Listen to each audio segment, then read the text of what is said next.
क्या गाजा के बाद अब इजराइल के लिए तीसरा मोर्चा खुलने वाला है? क्या लेबनान के बाद अब अरब देशों में नेतन्याहू के खिलाफ बदले की कसम खा ली गई है?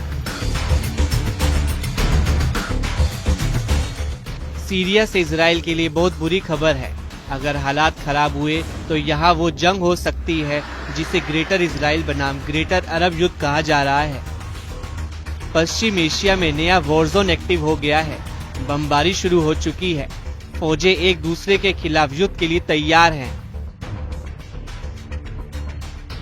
एक तरफ इजराइल है तो दूसरी तरफ सीरिया, जिसके ऊपर तुर्की का भी हाथ है और सऊदी अरब का भी साथ है।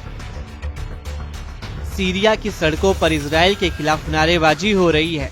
नेतन्याहू को धमकी दी जा रही है कि सीरिया की जमीन से इजराइल हट जाए, नहीं तो इजराइल को सबक सिखाया जाएगा। इस वक्त सीरिया में 3 जंगों की बुनियाद रखी जा चुकी है। पहला है ग्रेट इजराइल, जो नेतन्याहू बनाना चाहते हैं। दूसरा है ओटोमन साम्राज्य, जो एर्दोगन का ख्वाब है। और तीसरा है ग्रेटर अरब, जो जुलानी का जुनून माना जा रहा है। सीरिया में ऐसे युद्ध की नींव रख दी गई है जिसमें 2-3 देश नहीं बल्कि तुर्की से तेल अवीव यानी सऊदी अरब और पूरा अरब वर्ल्ड या तो जलेगा या तो जला देगा। 48 घंटे के अंदर क्या क्या हुआ, इसे बहुत गौर से समझिए, क्योंकि इस युद्ध में गाजा और लेबनान के धमाके छोटे पड़ जाएंगे। यही सबसे बड़ा डर सता रहा है। सबसे पहले नेतन्याहू ने कहा कि वो दक्षिण सीरिया में कोई और फोर्स बर्दाश्त नहीं करेंगे, यानी राजधानी दमिश्क तक बफर जोन बनाएंगे।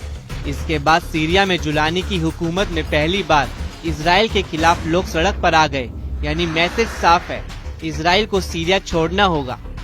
इसके बाद तुर्की के विदेश मंत्री हकान फिदान ने कहा कि इजराइल का विस्तारवादी एजेंडा नेतन्याहू के लिए आत्मघाती साबित होगा।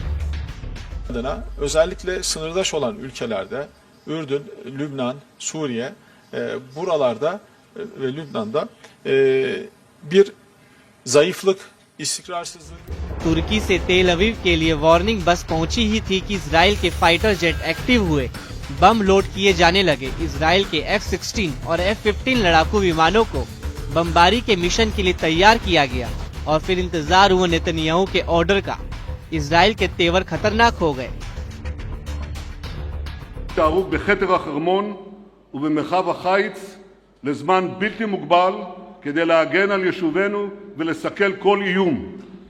לא נאפשר לכוחות של ארגון ה-HTS או לצבא סוריה החדש להיכנס לשטח מדרום לדמשק.